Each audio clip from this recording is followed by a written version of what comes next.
బిడ్డలారా, ఈ 2025 సంవత్సరము నూతన సంవత్సర శుభాకాంక్షలు మరొకసారి మీ అందరికీ ముందుగా తెలియచేస్తూ ఉన్నాను. ఈ రోజున నూతన సంవత్సరంలో మనము ఎలా బ్రతికితే ఎలా దీవించబడతామో అనేటటువంటి 7 విషయాలు చెప్పి పటక్కన 20 నిమిషాల్లో ముగిస్తా. ప్రేమణ దేవుని బిడ్డలారా, ఈ నూతన సంవత్సరంలో మన సంవత్సరము ప్రారంభిస్తూ ఉన్నాం. ఈ రోజు నుండి 2025 ప్రారంభిస్తూ ఉన్నాం కనుక ఈ సంవత్సరంలో మనము ఈ సంవత్సరాన్ని ఎలా మలుచుకుంటే మనకి ఎలాంటి దీవెనలు ఉంటాయో 7 విషయాలు చెప్పి ముగిస్తాను. ఒకసారి ద్వితీయోపదేశ కాండము 8వ అధ్యాయం 2వ వచనము చదవండి ఫాస్ట్గా. ద్వితీయోపదేశ కాండం 8వ అధ్యాయం 2వ వచనం. మరియు నీవు ఆయన ఆజ్ఞలను గైకొందువో లేదో నిన్ను శోధించి నీ హృదయంలో ఉన్నది తెలుసుకొనుటకు నిన్ను అణచు నిమిత్తమును అరణ్యములో 40 సంవత్సరములు నీ దేవుడైన యెహోవా నిన్ను విడిపించిన మార్గమంతటిని జ్ఞాపకము చేసుకొనుము. నడిపించిన మార్గమంతటిని నీవు జ్ఞాపకము చేసుకొనుము. దేవునికి మహిమ కలుగును గాక. ప్రేమణ దేవుని బిడ్డలారా, జ్ఞాపకం చేసుకుందాం. మొట్టమొదటి విషయం, నేను చెప్పే 7 విషయాల్లో నేను చెప్పబోయేటటువంటి మొదటి విషయం ఏంటయ్యా అనంటే, ఈ సంవత్సరము కనుక నువ్వు దేవునితో నడిస్తే దేవుని యొక్క కాపుదల నీ మీద ఉంటుంది. హల్లెలూయా. ఇంతకు ముందు సంవత్సరాలలో నువ్వు దేవునితో నడిచే అనుభవం నీకు ఉన్నదో లేదో నాకైతే తెలీదు. అది నీది నీకు, ఎవరికి వారికి తెలుసు. కనుక ఈ సంవత్సరంలో దేవుడు నీతో మాట్లాడుతున్న మాట ఏంటంటే, ఇశ్రాయేలీ ప్రజలను ముందు పెడుతూ ఉన్నాడు. దేవుడు ఇశ్రాయేల్ ప్రజలను 40 సంవత్సరాలు వారికి కాపుదల ఇచ్చి నడిపిస్తూ ఉన్నాడు. ఈ ప్రజలందరూ కూడా దేవుడు ఎక్కడికి నడిపిస్తే అక్కడికి దేవునితో కూడా నడుస్తున్నారు.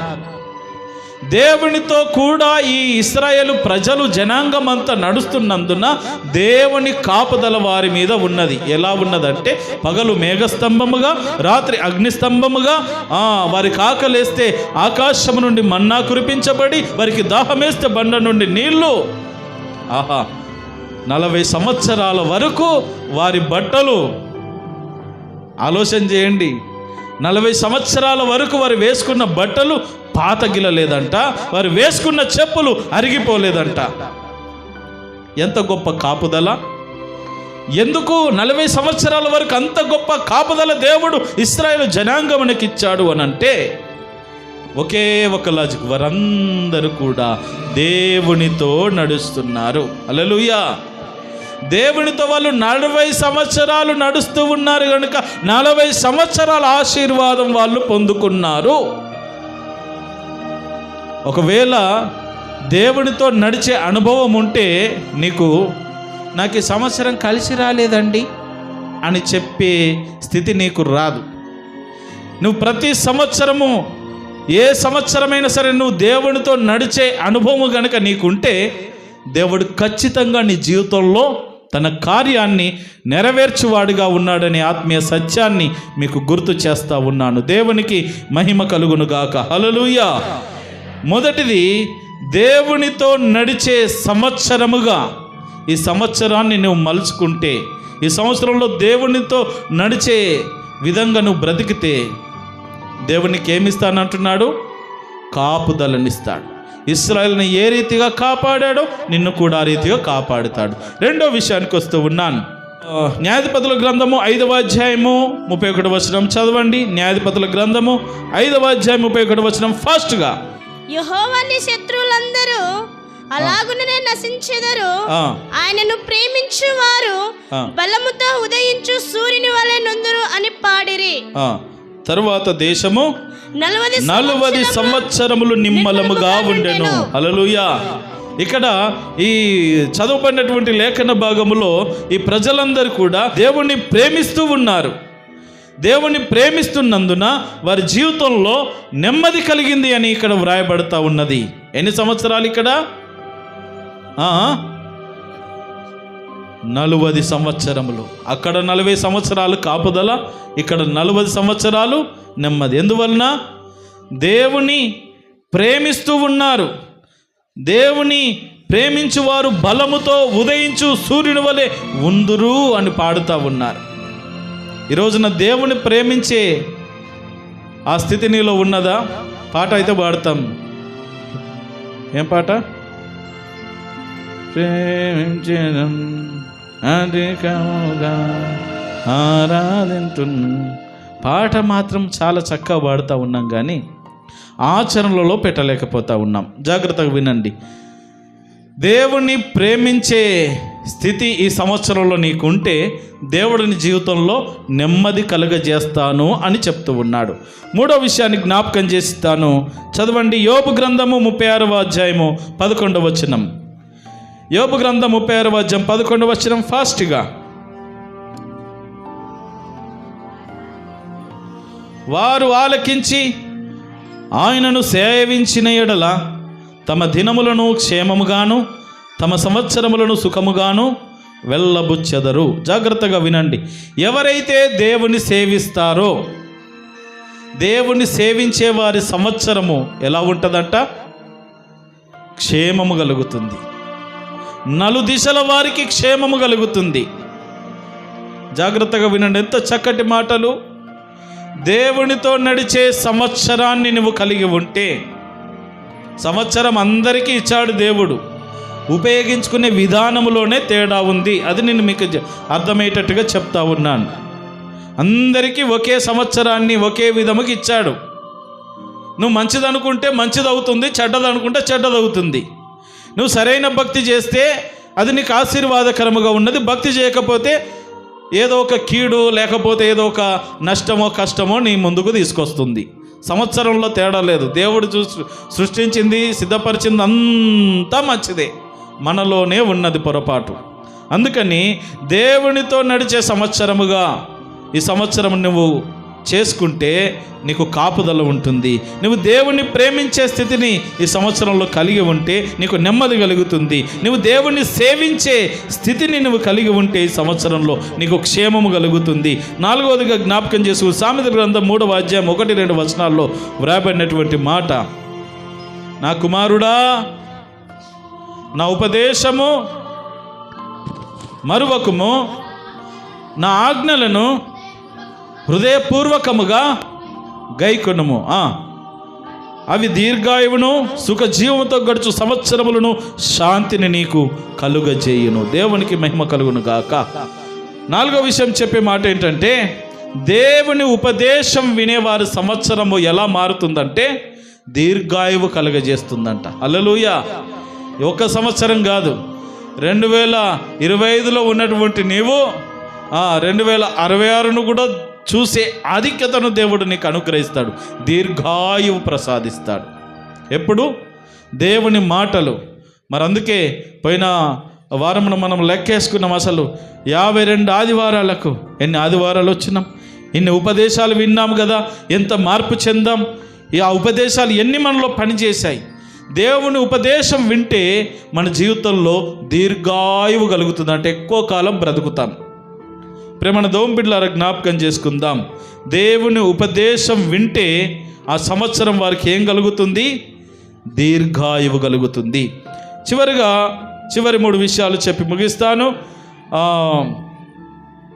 ఆదికాండం 26వ అధ్యాయం 12వ వచనం చదవండి ఫాస్ట్గా. ఆదికాండం 26:12లో మనం గమనించినట్లయితే ఇస్సాకు గురించి చూస్తాం. ఇస్సాకు ఆ దేశమందున్నవాడై విత్తనం వేయగా ఆ సంవత్సరము 100 ఫలము పొందెను. దేవునికి మహిమ కలుగును కాక. ఇస్సాకు విత్తనం వేసిన వెంటనే ఫలాలు వచ్చినాయనే భావన కాదు. ఇస్సాకు ఆ దేశానికి, ఏ దేశం అది? ఐగుప్తు దేశానికి. మరి దేవుని మీద ఉన్నటువంటి నమ్మకంతో వెళ్ళాడు. ఎలా? దేవుని మీద పరిపూర్ణమైన విశ్వాసంతో, నమ్మకంతో వెళ్ళాడు. అందుకని జ్ఞాపకం చేసుకున్నట్లయితే దేవుని యందు విశ్వాసం ఉంచి ఆ సంవత్సరము అందరికీ కరువు వస్తే ఇస్సాకుకు మాత్రము పంట సమృద్ధిగా పండింది. ఒరే మేమందరము కరువు కాటకాలతో ఉంటే మా ఊరికి ఎక్కడి నుండో వచ్చి వీడు పంటేసి భలే లాభం సంపాదిస్తున్నాడే అని అందరికీ అసూయ కలుగుతూ ఉన్నది.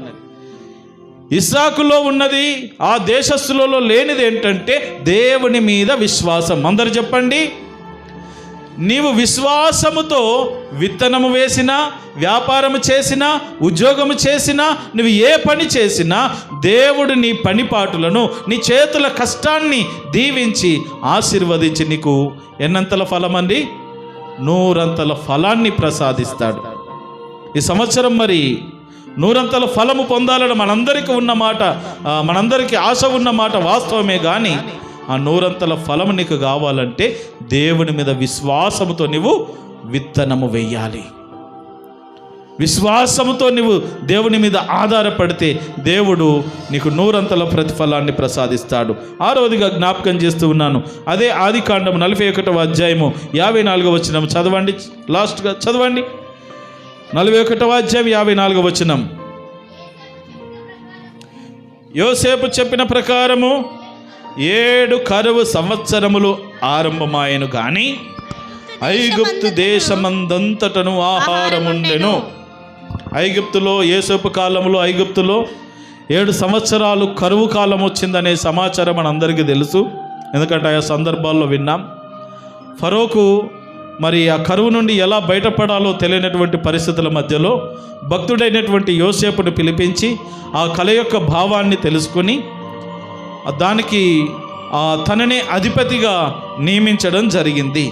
ఇక్కడ జ్ఞాపకం చేసుకున్నట్లయితే యోసేపు ఇక్కడ చేసిన పని ఏంటంటే దేవుని యందు భయభక్తులు కలిగి సమయాన్ని సద్వినియోగం చేసుకున్నాడు.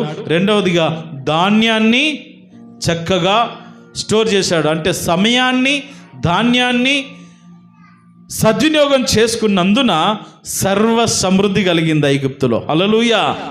ఏం కలిగింది? సర్వ సమృద్ధి. 7 సంవత్సరాల వరకు ఎక్కడ పొలాలన్నీ ఎండిపోయినాయి కానీ, బీటు భూములు ఉన్నాయి కానీ 7 సంవత్సరాల వరకు తరగని ధాన్యము ఐగుప్తు దేశంలో ఉన్నది. ఎందువలనంటే సమయాన్ని సద్వినియోగం చేసుకున్నాడు యోసేపు. చివరిగా ధాన్యాన్ని కూడా, అంటే అన్నిటినీ వేస్ట్ చేయకుండా కాపాడుకున్నాడు. ఈ రోజున నీ జీవితంలో ఈ సంవత్సరం నీకు ఆశీర్వాదకరంగా ఉండాలంటే దేవుడిచ్చిన సమయాన్ని నువ్వు సద్వినియోగం చేసుకో, ఉపయోగించుకో. ఇంకా ఉందిలే, రేపు చేద్దాములే, ఎల్లుండి చేద్దాములని వాయిదాలు వేయబాకు. రేపు నీది కాదు, మరుక్షణము నీది కాదు. దేవుడిచ్చిన ఆ క్షణముననే, దేవుడిచ్చిన ఆ రోజున్నే నువ్వు చేయగలిగిన పనేంటో నువ్వు చెయ్యి. నువ్వు తలపెట్టిన కార్యమేంటో తలపెట్టి అది మొదలుపెట్టు. అంతేగాని రేపు చేస్తాను, మాపు చేస్తాను, ఎల్లుండి చేస్తాను, అది చేసేదిలే పోయేదిలే. సంవత్సరాలు గడిచిపోతూ ఉంటాయి కొంతమంది పనులు, కొంతమంది ఆలోచనలు. అలా చేయుటకు వీలు లేదు. ఈ సంవత్సరంలో ఒక తీర్మానం చేసుకో.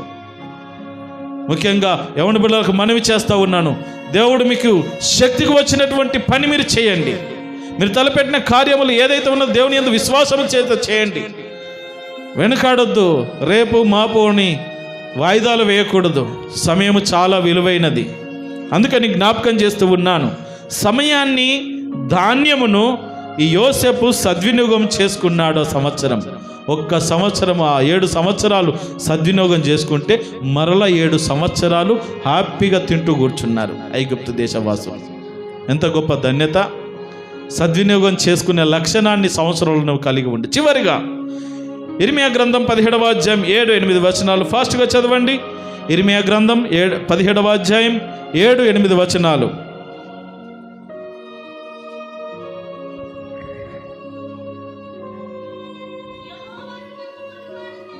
యెహోవాను నమ్ముకునివాడు ధన్యుడు, యెహోవానికి ఆశ్రయముగా ఉండును. యెహోవానికి ఆశ్రయముగా ఉండును. 8వ వచనం. వాడు జలముల యొద్ద నాటబడిన చెట్టు వలె నుండును, అది కాలువల ఓరను, దాని వేర్లు తనును, వెట్ట కలిగినను దానికి భయపడదు, దాని ఆకు పచ్చగా నుండును, వర్షము లేని సంవత్సరమున చింతనొందదు, కాపు మానదు. హల్లెలూయా. జాగ్రత్తగా వినండి. దేవుని నమ్ముకొని దేవుని మీద ఆధారపడితే ఈ సంవత్సరము నీ జీవితంలో ఎప్పుడు కూడా ఫలిస్తూ నీవు ఉంటావు. ఎలా ఉంటుంది మన జీవితం అంటే ఇక్కడ రాయబడినటువంటి మాట, చింత నొందదు కాపు మానదు. అందరూ ఒకసారి చెప్పండి, చింత నొందదు కాపు మానదు. మనము దేవుని మీద ఈ సంవత్సరం నువ్వు ఆధారపడితే నీ బ్రతుకులో నువ్వు చింతించాల్సిన అవసరం ఉండదు. నువ్వు ఫలించేటటువంటి స్థితి, ఆపేటటువంటి స్థితి ఏమాత్రం ఉండదు. కాపు మానదు. ప్రేమణ దోమ బిడ్డలారా, దేవుని నమ్ముకొని దేవుని మీద ఆధారపడే వారి జీవితాలు నీటి కాలువల యోరను నాటబడిన చెట్టు వలె ఉంటాయంట. కరువు వచ్చినా కానీ చింత నొందదు, కాపు మానదంటే ఆ చెట్టు ఎప్పుడు ఫలిస్తూనే ఉంటుంది, ఫలభరితముగానే ఉంటుంది. మరి అలాంటి ఫలభరితమైనటువంటి జీవితం దేవుడు నీకు ఇవ్వాలంటే నువ్వు చేయాల్సిన పని ఏంటంటే దేవుని యందు పరిపూర్ణమైన నమ్మకం ఉంచాలి. అందుకే యెహోవా యందు నమ్మకం ఉంచువాడు ధన్యుడు అని వ్రాయబడింది. అలాగున్న నమ్మకం ఉంచడం అంటే అర్థం ఏంటంటే ఆయన మీద ఆధారపడాలి. 7 రకాలుగా ఆశీర్వదించబడాలంటే ఈ సంవత్సరంలో 7 విషయాలు మనం చేయాలి. ఒకసారి చివరిగా జ్ఞాపకం చేసుకుందాం. మొట్టమొదటిది, ఈ సంవత్సరంలో నువ్వు దేవునితో నడిస్తే దేవుని కాపుదల నీకుంటుంది. ఈ సంవత్సరంలో నువ్వు దేవుని ప్రేమిస్తే నెమ్మది నీ జీవితంలో ఉంటుంది. ఈ సంవత్సరంలో నువ్వు దేవుని సేవిస్తూ భక్తిని చేస్తే క్షేమము నీ దగ్గర ఉంటుంది. ఈ సంవత్సరములో దేవుని ఉపదేశమును వింటి వాటి ప్రకారం జీవిస్తే దీర్ఘాయువు దేవుడు నీకు ప్రసాదిస్తాడు. ఈ సంవత్సరము విశ్వాసముతో నీ కష్టార్థము, నీ పనిపాట్లు, నీ ఉద్యోగము కావచ్చు, వ్యాపారము కావచ్చు, వ్యవసాయ పనులు కావచ్చు, కూలి పనులు కావచ్చు, ఏదైనా సరే విశ్వాసముతో ఏ కార్యమైతే తలపెడతావో దేవుడు నీకు 100 ప్రతిఫలాన్ని ప్రసాదిస్తాడు. ఈ సంవత్సరము నీకు ఇవ్వబడిన సమయాన్ని, నీకు ఇవ్వబడినటువంటి సమస్తమును, ధాన్యమును సద్వినియోగము చేసుకున్నట్లయితే దేవుడు నీ జీవితంలో సమృద్ధినిస్తాడు. అంటే ధాన్యమును యోసేపు మరి చాలా జాగ్రత్తగా వాడుకున్నందున 7 సంవత్సరాలు, మిగిలిన 7 సంవత్సరాలు సమృద్ధిగా భోజనం చేసి బ్రతికారు కఠిన కరువులో. ప్రేమణ దోమ బిడ్డలారా, చివరిగా జ్ఞాపకం చేస్తూ ఉన్నాను, దేవుని నమ్ముకొని ఈ సంవత్సరం నువ్వు దేవుని నమ్ముకొని దేవుని మీద ఆధారపడితే నీ జీవితం పచ్చగా ఫలిస్తూ ఉంటుంది. మరి ఈ సంవత్సరంలో ఈ కాపుదల, నెమ్మది, క్షేమము, దీర్ఘాయువు, 100 ఫలము, సమృద్ధి, ఫలభరితమైనటువంటి పచ్చదనము లాంటి ఆశీర్వాదాలు నీకు కావాలంటే ఇదిగో దేవునితో నడిచే అనుభవాన్ని నువ్వు కలిగి ఉండు. దేవుని ప్రేమించే అనుభవాన్ని నువ్వు కలిగి ఉండు. దేవుని సేవిస్తూ బ్రతుకు. దేవుని ఉపదేశం విను. దేవుని విశ్వాసముతో నువ్వు ఆ దేవుని మీద ఆధారపడి నీ పనులు ప్రారంభించు. సమయాన్ని సద్వినియోగం చేసుకో. దేవుడు మీకు ఇచ్చిన దాన్ని పొదుపుగా వాడుకోనండి, అవసరతను బట్టి వాడుకోనండి. దేవుని నమ్ముకొని దేవుని మీద ఆధారపడి బ్రతికినట్లయితే ఈ ఆశీర్వాదములన్నింటినీ దేవుడు నీకు ప్రసాదిస్తాడు. అట్టి కృపతో దేవుడు 2025వ సంవత్సరం అంతా దేవుడు మిమ్మల్ని నింపి నడిపించును గాక.